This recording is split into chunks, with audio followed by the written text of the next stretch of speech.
Nicole Scott here from Mobile Geeks, and here I am in beautiful Taidong on the east coast of Taiwan. And I'm going to be reviewing the ASUS MeMO Pad 7.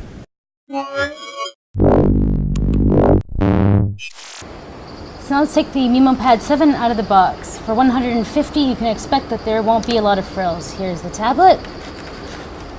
We have a PSU, an instruction booklet, English and Chinese with a warranty, and a mini USB cable. Now let's head down to the beach to check out the hardware. What we have here is a 7-inch Android tablet running an Intel Atom Z3745 with 4 cores running at 1.3 GHz, 1.86 if you count Turbo Boost, 1 GB of RAM, a choice of either 8 or 16 GB of memory, an SD card slot, 2 megapixel front-facing camera, and a 5 megapixel in the rear. It also comes with a 3,910 mAh battery. It weighs in at 295 grams and is only 9.6 millimeters thick. The display is 1280 by 800. It's an IPS panel, and it's, well, a lot better than I thought it would be. If I kind of do a little viewing angle test, well, I am outside, even though I'm in the shade, but you can see that it doesn't really, it offers pretty good viewing angles. It's very glossy, so there is that, but I think that the colors are great. The brightness is, for outdoor, it could be a little bit better because of the glossy display, but I think that the color saturation is just really nice and vibrant. My one complaint would be that, well, A, I want it a little bit brighter, and B, it's interesting that one of the corners that they cut to make this a budget tablet is there's no ambient light sensor. So this is good and bad. So if you kind of set it low, you'll save a lot of battery life. So there it's at minimum brightness. If we pull it up, that's what it's like at maximum brightness, which is fine. But not having the ambient light sensor and the auto will actually save you on battery life because the display is not changing brightness all the time.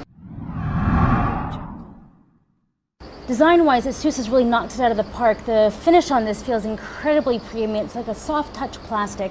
I even had to do a little bit of research to see if this aluminum rim here was actually aluminum. It's not. As far as I can find out online, it actually is made of plastic. But it's just that good that I had to check around. The one thing that I would change is the button placement. I would put the power button on top, is where you automatically feel for it, so I was constantly always kind of trying to turn the tablet on by pressing the power up.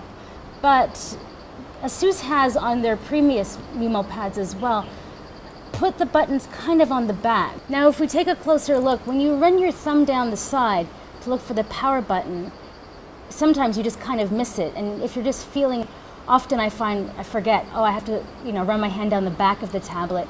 And I've had previous generations of MeMO pads, and it's something that I've never really gotten used to. I'm also not that big of a fan of having the micro USB on top. If I have to charge it up while I'm using it, it's a little bit awkward, but I think that's a personal preference more than anything. When it comes to audio, we're dealing with a single mono speaker, but that doesn't stop it from being moderately loud and, well, very clean and clear, actually. If we just play a little bit of music here.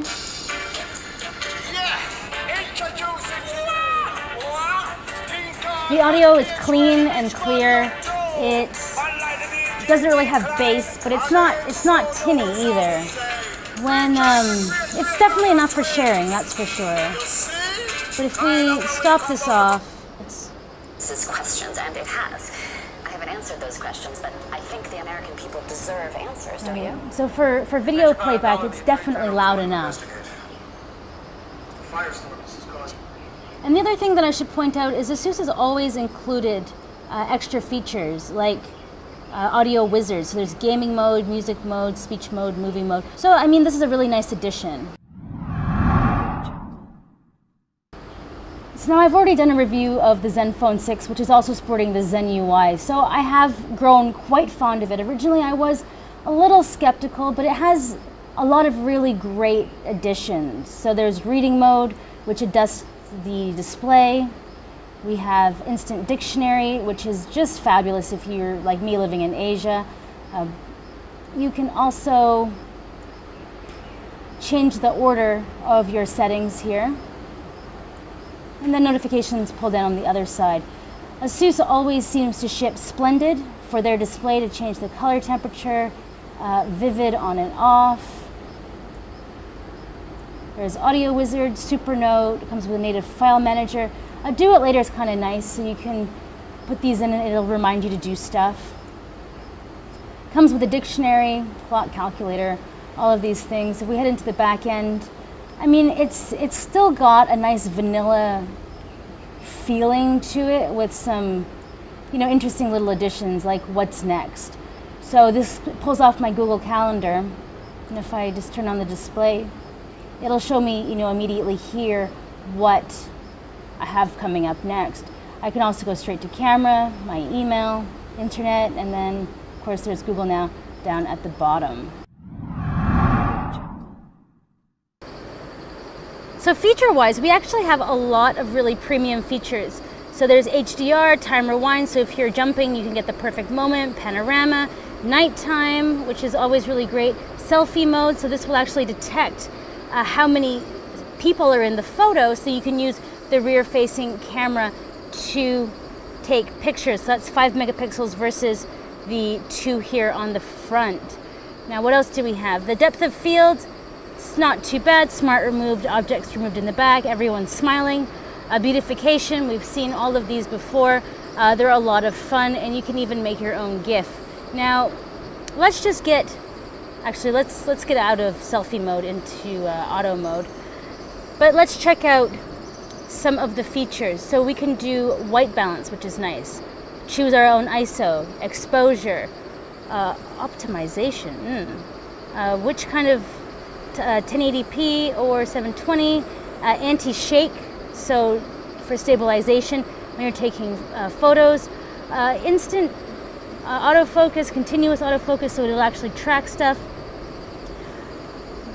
Full HD, you can choose video stabilization. But one other cool thing is, and this is where we start to see one of the features from the Intel processor that they've been pushing. So this does live filters. So you can see, which actually takes quite a lot of power. And it's nice that if you're taking, lots of pictures, that you can, know what it looks like before you put the filters on.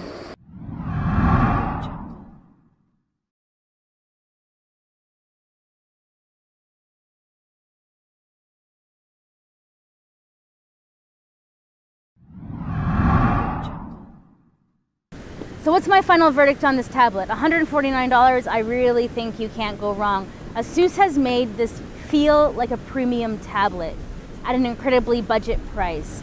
I like the kind of faux aluminum around the front, the soft touch plastic on the back, feels unbelievable. The camera, not so great. When you're actually filming stuff, it looks way worse than when you play it back. But still, a lot of the photo quality, I would not be relying on this for my vacation photos. But the 2 megapixel selfie cam in the front works quite well. So if you're for Facebook and you love taking selfies, this is totally the tablet for you. If you want to do Skype calls, the microphone quality sounded quite good. All in all, I think that this is a phenomenal tablet. The Intel processor has provided incredibly snappy performance. The benchmarks for the price are more than enough. But even if you walk away from the benchmarks and just look at real world performance, the UI is buttery. When I go to open games like Asphalt 8, I have to wait. But once the game's going, you can play a lot of graphically intensive games on this. Most mid-range processors now can kind of handle most graphically intensive games. I mean, it's things like Anomaly, which is to me quite a boring game, but that it will push the processor. But if you're just into, like, say, racing games, Angry Birds, casual games, I think that this is definitely more than enough. Playing D-Day as well, the touch on this, very good. This is one of the things that I started to find with mid-range tablets and mid-range smartphones, It's that you're not sure if it's the processor or the shitty touchscreen, right? That sometimes the game is being unresponsive. But this stood up absolutely no problem. So would I recommend that you pick this up if you're looking for a good performing tablet on a budget? Absolutely. It has been in my purse for the past 6 days, no case, no scratches on the front or the back, really nice solid build quality. I know with my review of the ASUS ZenFone 6, I thought, they could have increased the strength of the chassis just a little bit, but on this one, I think it's got some really good construction. So, I'm Nicole Scott from Mobile Geeks, taking a quick look at the ASUS MeMO Pad 7.